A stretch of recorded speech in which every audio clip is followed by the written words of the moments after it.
Our sense of smell is one of our oldest, yet least understood senses in the human body. We know so much more about our sense of taste and sight and hearing and touch than we do about our sense of smell.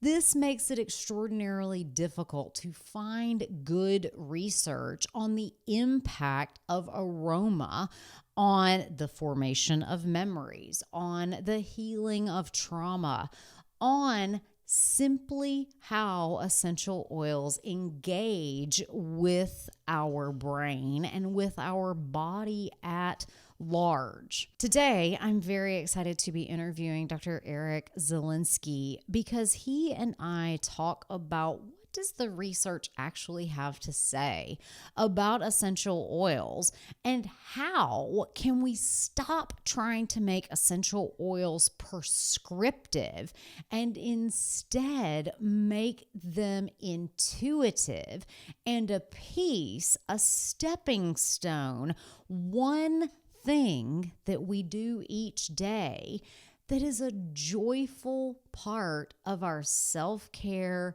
healing, and wellness journey. Let's get to the show. Welcome to The Lindsay Elmore Show, a podcast that helps you find fulfillment amidst chaos.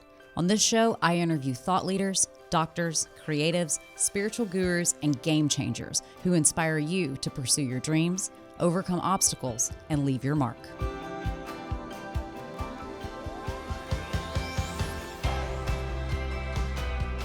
Dr. Eric Zielinski is the author of 2 national best-selling books, The Healing Power of Essential Oils and The Essential Oils Diet. He pioneered natural living and biblical health education, and his background is quite varied. He started as an aromatherapist and is also a public health researcher and chiropractor. His diverse background and education led him to start Natural Living Family, his website and blog, with his wife to help everyday people learn how to use essential oils safely and effectively. His website now reaches more than 3 million health seekers every single year. Natural Living Family has become a wonderful resource for essential oil education, as well as education that is focused on everyday integration of health and wellness practices into our lives. Dr. Eric Zielinski, welcome to the Lindsay Elmore Show. Well, thank you. Now, correct me if I'm wrong. Am I the first person to be talking about essential oils on your show? Well, one of them for sure. I have certainly talked about essential oils. I also interviewed my friend Samantha Wright, but we were more talking about podcasting. But of course, her podcast is about essential oils, and that's how she and I know each other. And so I've talked about them, but I do think this is our first in-depth conversation about essential oils. And the reason that I wanted to talk to you is because there are a lot of people out there who say a lot of things about essential oils, but you and I are on the same wavelength in that we want what we say to be evidence-based as well as have the application of everyday use and common sense reason. And over the course of many years of kind of crafting this relationship with both the didactic information and the everyday experience of essential oils, you and I both have found them to be an indispensable part of a daily wellness routine. For me, it's all about the stress management and the relaxation potential and the intentions that can be put around wellness practices when you combine them with essential oils. Did you ever have an aha moment where you just kind of got it with essential oils because something had to have inspired you to go down this years long journey of study and advocacy about essential oil. So what was that first step along your journey that really sparked your intuition? Oh yeah, yeah, for sure. And I'll tell you, um, being one of the first to address this, I take that very seriously because, I oftentimes, to answer your question in a roundabout way, I'm oftentimes one of the first interviews that people ever do on essential oils for a number of their podcast or TV or radio. And I guess that was an aha moment early on. It was that I was a public health researcher. I was a contractor publishing in journals and doing white papers and things. And one of my clients several years ago commissioned me to write a series of public health reports on essential oils. And the aha moment at that point was, why aren't I learning? Why aren't I hearing more about this stuff? I mean, it was literally my job to read hundreds of research studies and then to evaluate the potential therapeutic efficacy of balancing blood sugar, helping with blood pressure, stress, anxiety management, mood boosting, even digestive concerns. And I was like, what is this stuff? Like, why haven't I been confronted with this before? Beside maybe some, random aromatherapy blog or whatever. And that was it, Doc. That was it. It was the motivation behind this information needs to get out there. And because I don't represent any company, I don't sell essential oils. I'm unique in the fact that you could call an unbiased perspective, right? In the research world, there's a financial bias. And, when you write a paper and publish it, you have to put down if there's any sort of financial confliction. And so I can openly talk about what the research says about oils, and I don't have to have a disclaimer. I'm like, look, I'm a user. My family's a user. My wife's been using oils since she's been a teenager.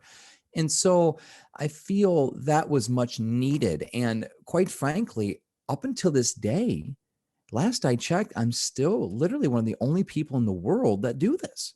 You don't meet people that are not associated with one brand and has a reach like I do, which we service millions of people every year. So I take that very much to heart.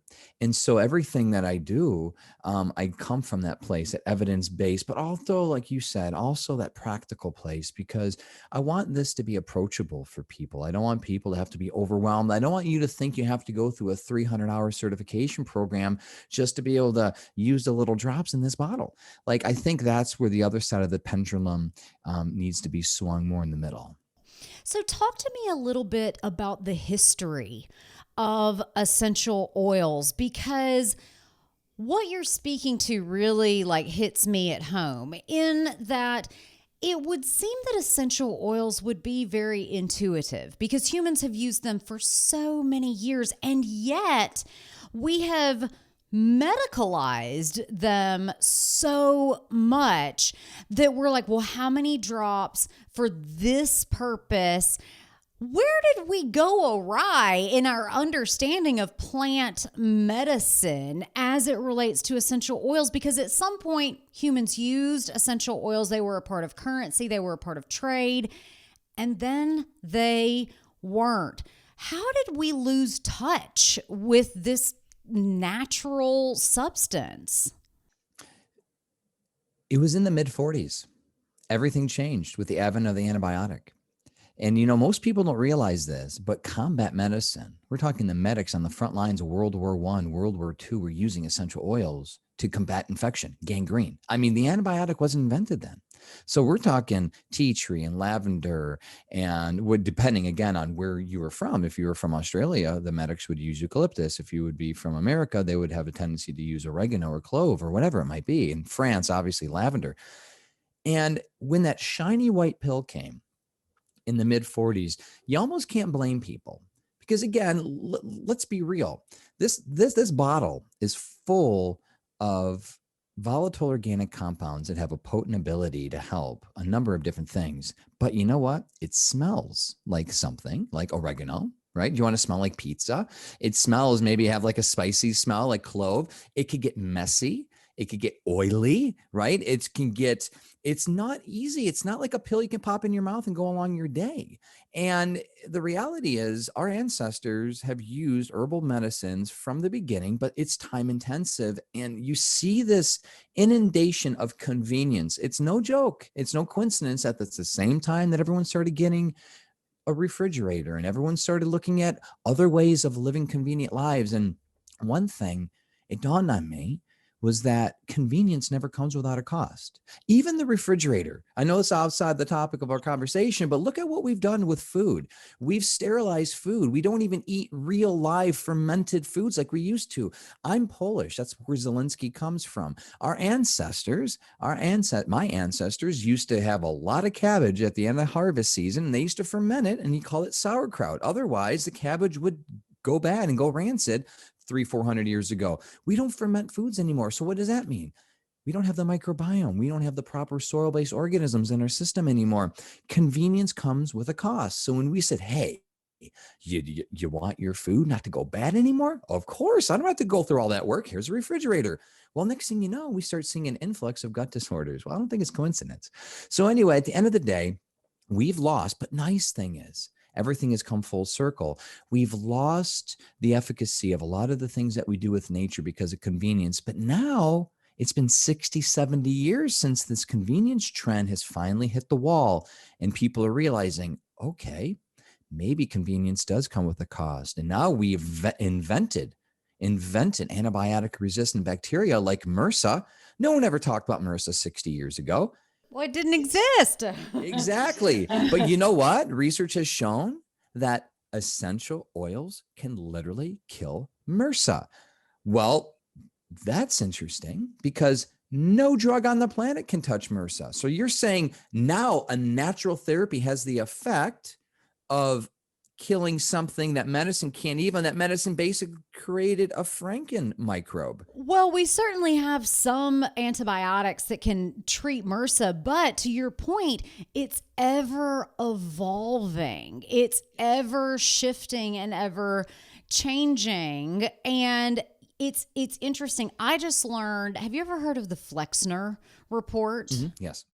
I had never heard of the Flexner report until just a week or two ago. And coinciding with this shift that you're talking about, also coincided with a major shift in education and how we were taught medicine was practiced. And this is where we start to lose this adherence to herbal remedies and tinctures and concoctions and eating off the land. And we also have so much industrialization happening that our soils are just getting worse and worse.